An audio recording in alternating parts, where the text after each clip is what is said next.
Director's Reflections for June 5th of 2022. Our internet 50 years ago.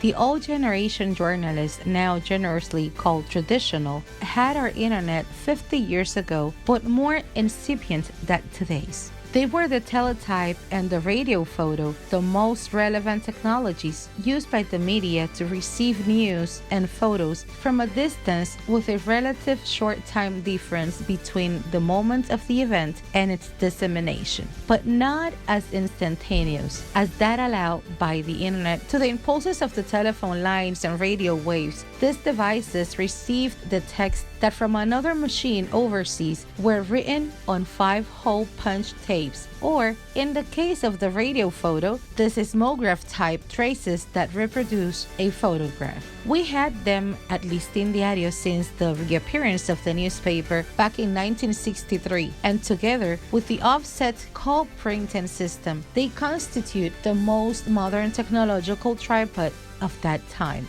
These devices, which resemble a giant razor, were connected to the headquarters of the 3 international news agencies that Listín Diario used: the United Press International and France Press. And continuously they were emitting the noises of their signals, while 3 operators took turns organizing the rolls of paper that printed the news and developing the black and white photos, drying them and then making them available to the international editor. I was that editor for almost 5 years. When the radio photo was modernized, it allowed the transmission of color photos. This came in 4 sheets, each with a base color. Since then, the only modern technologies that reached the written media to replace the teletype in radio photo were computers for electronic design and composition, which today constitute the work scaffolding enhanced by the internet and digital journalism,